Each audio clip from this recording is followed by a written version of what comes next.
Priscilla parcourt une centaine de kilomètres par jour. Depuis janvier, sa facture pour un plein de gasoil est passée de 45 à 70 euros.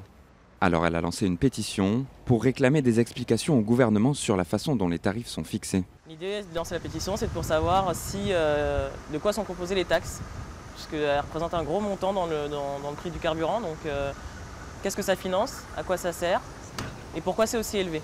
En effet, le coût du pétrole brut n'est pas la majorité du prix. Celui-ci est composé à 60% de taxes, la principale étant la taxe intérieure de consommation sur les produits énergétiques, connue sous l'abréviation TICPE.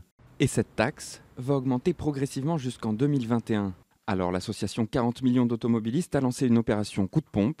Elle invite les conducteurs à envoyer leur ticket de caisse à l'Elysée. En l'espace d'un an, on a l'impression qu'il y a une erreur sur la pompe quand on fait le plein. Voilà, donc on demande aux gens de faire comprendre aux politiques qu'il s'est quand même passé quelque chose d'inacceptable sur le prix des carburants, entre autres.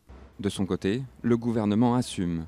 On ne peut pas dire c'est urgent, nous avons le réchauffement climatique et par ailleurs continuer dans la situation dans laquelle nous sommes. Les Français sont des saint-Thomas de la fiscalité, ils ont bien raison, c'est-à-dire qu'ils veulent voir pour le croire. Eh bien aujourd'hui ils ont des feuilles de paye sur lesquelles, encore une fois c'est factuel, des lignes de cotisation, des prélèvements qu'ils avaient jusqu'à présent ont disparu. Et ils ont reçu pour la plupart d'entre eux leur facture pour la taxe d'habitation et ils ont pu constater qu'elle avait été déjà réduite d'un tiers. Et ça va continuer, et ça va continuer, et ça va continuer.